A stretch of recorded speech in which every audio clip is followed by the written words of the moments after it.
जिसमें अनेक महत्वपूर्ण और मानवीय निर्णय लिए गए। जैसा आप सबको विदित है कि बहुत संवेदनशील मुख्यमंत्री के रूप में देश के अंदर हमारे मुख्यमंत्री की पहचान होती है। एक सामाजिक पहल उन्होंने आज की है और सामाजिक पहल में घरेलू हिंसा से पीड़ित जो हमारी बेटी बहन बहू है, इन सब बालिकाओं और महिलाओं के लिए आज एक प्रस्ताव कैबिनेट से पास किया है। इस घरेलू हिंसा में अगर नातेदार जो ससुर कहलाते हैं, देवर कहलाते हैं, इस तरह के नातेदार भी शामिल हैं, अगर वो घर में प्रताड़ित करते हैं, तो अगर वो हिंसा में 40% की क्षति हमारी बेटी बहू बहन को होगी तो 2 लाख रुपया, इससे अधिक होगी तो 4 लाख रुपया, और उसके न्यायालय में जो प्रकरण रहता है तो उसके आवागमन का पूरा खर्चा, उसकी व्यवस्था, उसकी इलाज की पूरी व्यवस्था, ये सब दिया जाएंगे।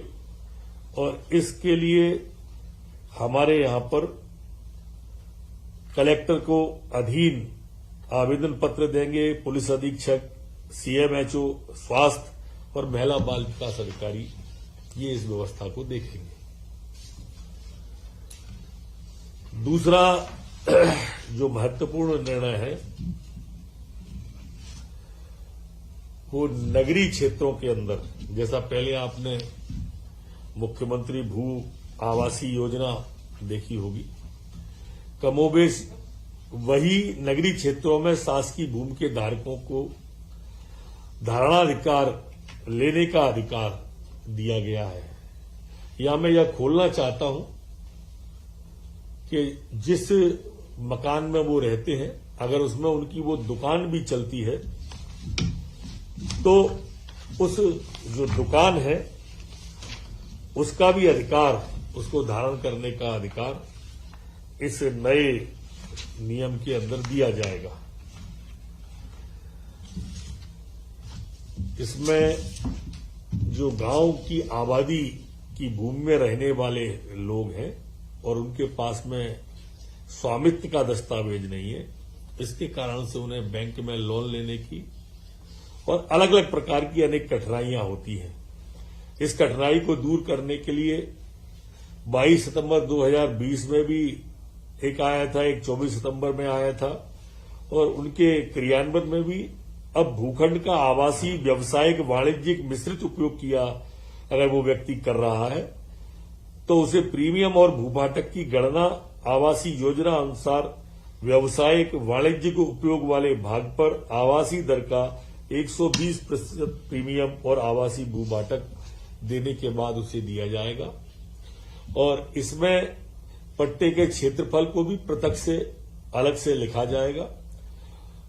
मिश्रित प्रयोजन वाले को एक ही परिवार द्वारा 2 अलग अलग स्थानों पर एक आवासीय और एक दूसरा व्यावसायिक भूखंड उपयोग किया जा रहा है तो उसे 2 पृथक पट्टे दिए जाएंगे।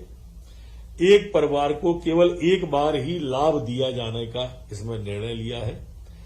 देय राशि के भुगतान की अवधि में वृद्धि चाही गई हो, वहां अवधि पूरी होने पर बकाया राशि को भू राजस्व की बकाया के रूप में वसूल किया जाएगा। एक बहुत महत्वपूर्ण निर्णय हमारे मध्यम वर्ग के लोगों के लिए यह लिया गया है।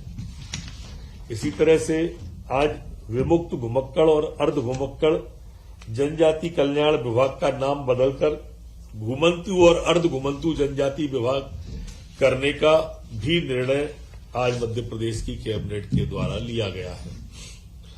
हमारे मंत्रिपरिषद के द्वारा जो विभिन्न वर्गों के उम्मीदवार जो प्रोफेशनल एग्जामिनेशन बोर्ड द्वारा आयोजित परीक्षा में सम्मिलित होते हैं के द्वारा परीक्षा में प्राप्तांक में 5% अतिरिक्त अंक प्रदाय किए जाने का निर्णय आज मध्य प्रदेश की कैबिनेट के द्वारा लिया है।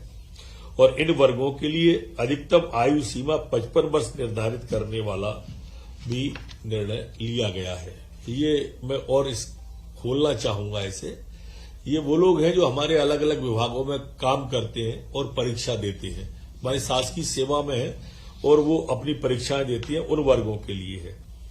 इसी तरह से नगरीय क्षेत्रों की शासकीय भूमि के धारकों के धारणा के अधिकार के संबंध में निर्णय मैंने आपको पूर्व में बता दिया है। एक अन्य निर्णय में जो विशेषज्ञों के कुल स्वीकृत पदों में 25% पद सीधी भर्ती से भरे जाने के संबंध में मंत्रिपरिषद के निर्णय के उपरांत जो शेष 75% पद स्वास्थ्य विभाग के, लोक स्वास्थ्य और परिवार कल्याण विभाग के बचे थे, उनकी पूर्ति की कार्यवाही के संबंध में भी आज निर्णय लिया गया है। हमारे भोपाल गैस त्रासदी और राहत और पुनर्वास विभाग के अंदर जो आयुष्मान निरामय योजना थी, जिसमें 5 लाख तक का इलाज होता था, उसमें भोपाल गैस पीड़ित के बच्चों को भी सम्मिलित किए जाने का आज मध्य प्रदेश की कैबिनेट के द्वारा तय किया गया है। ये जो मध्य प्रदेश की सवा सिलेंडर प्राइवेट लिमिटेड उज्जैन औद्योगिक क्षेत्र मक्सी रोड पर जो था भूखंड, उसे 9.86 करोड़ की स्थायी पूंजी निवेश के द्वारा लघु सूक्ष्म और मध्यम उद्यम विभाग के द्वारा 7 क्यूबिक मीटर का डी टाइप गैस सिलेंडर निर्माण के विस्तार के लिए भूखंड देने का आज मध्य प्रदेश की कैबिनेट ने तय किया है। प्रदेश के स्वशासी इंजीनियरिंग महाविद्यालय एवं स्वशासी शासकीय पॉलिटेक्निक महाविद्यालयों में स्वीकृत रिक्त पदों पर 11 माह के लिए अतिथि व्याख्याताओं की भर्ती और मासिक मानदेय 30,000 रुपये भुगतान किए जाने का आज मध्य प्रदेश की कैबिनेट के द्वारा तय किया है। आज मध्य प्रदेश सामान्य वर्ग कल्याण आयोग के विषय को वह भी निर्णय लिया गया है। इसमें सामान्य वर्ग के व्यक्तियों के कल्याण के हितग्राहियों को चिन्हांकन करना, सामान्य वर्ग के समग्र कल्याण संबंधी बिंदुओं पर विचार करना, प्रदेश में सामान्य वर्ग के लोगों के कल्याण की दिशा में राज्य शासन की कई योजनाएं बनाने, पुराने कार्यक्रमों को आवश्यक परिवर्तन करने, अनुषांगिक विषयों का सुझाव देना और प्रदेश के सामान्य वर्ग के व्यक्तियों को लाभान्वित करने के लिए सुझाव देने का आज मध्य प्रदेश की कैबिनेट के द्वारा तय किया है। लोक परिसंपत्ति प्रबंधन विभाग, राज्य परिसंपत्ति एक समिति के गठन का निर्णय, ये अपने आप में एक अलग प्रकार का निर्णय मध्य प्रदेश की सरकार ने लिया है कि एक ये विभाग ही अलग से बना दिया है। वो विभाग हमारे राज्य के अंदर की परिसंपत्तियां, हमारे राज्य के बाहर की जो राज्य सरकार की संपत्तियां हैं और उनसे क्रियान्वयन और उनका उपयोग, ऐसा बहुत सारी कंपनियां, इसके बहुत सारे काम इस कंपनी में देने का तय किया है। इसकी शेयर पूंजी 1,000 करोड़ रुपए और प्रदत्त पूंजी 10 करोड़ रुपए रखी जाएगी। आज परिवहन विभाग सुसावरा की जिला मंदसौर स्थित सुसावरा बुकिंग ऑफिस पर संपत्ति की नीलामी दुकानों के संबंध में जो बोली आई थी, अक्षली रुपए 2 करोड़ 14 लाख को मंजूरी दी गई है। नरसिंहपुर बस डिपो की परिसंपत्ति को 19 करोड़ 99 लाख 99,999 रुपए में देने का आज कैबिनेट के द्वारा तय किया है। आज मध्य प्रदेश की आबकारी नीति जो मध्य प्रदेश की है, उसको भी 1 अप्रैल 2022 से 31 मार्च 2023 तक जो प्रस्तावित थी, उसको आज अनुमति प्रदान कैबिनेट के द्वारा की गई है। इस प्रस्ताव में उप दुकानें खोलने का प्रस्ताव था, जो कि माननीय मुख्यमंत्री जी के द्वारा आग्रह कर दिया गया है। नई दुकानें नहीं खोली जाएंगी और एक जो पुराना था बॉटलिंग फीस का, वो यथावत ही रहेगा। जो कोई भी चेंज पुराने बॉटलिंग फीस में नहीं करने का तय किया है। अनेक निर्णय इसमें और भी लिए गए हैं, जैसे कि 50,000 रुपए वार्षिक लाइसेंस फीस पर होम बार लाइसेंस 1 करोड़ तक की वार्षिक आय वाले व्यक्तियों को दिया जाएगा। बियर इकाई को लीज पर किसी पंजीकृत कंपनी को दिया जा सकेगा जिसका गत वर्ष वार्षिक मूल्यांकन टर्नओवर 5 करोड़ रुपए हो। बोतलबंद मदिरा के परिवहन वेस्टेज की सीमा कम किया जाकर कांच के लिए 0.25 और पेट पेट के लिए 0.10 की जाएगी। अंगूर से निर्मित वाइन को प्रदेश में वित्तीय वर्ष 25-26 तक आबकारी शुल्क से मुक्त रखा जाएगा। अंगूर के अतिरिक्त जामुन से भी वाइन के निर्माण की अनुमति यहां पर दी जाएगी। भोपाल एवं इंदौर में शासन द्वारा निर्धारित मापदंडों के आधार पर माइक्रो ब्रेवरीज खोली जा सकेंगी।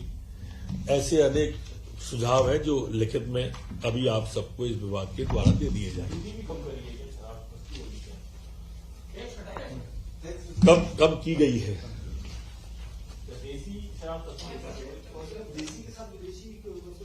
जी अभी आपको लिखित में दिए दे रहे हैं, वो भी दे रहे हैं, बताना। ताज़ा खबरों के लिए सब्सक्राइब करें JSR टाइम्स और साथ ही नोटिफिकेशन पाने के लिए बेल आइकन को दबाएं।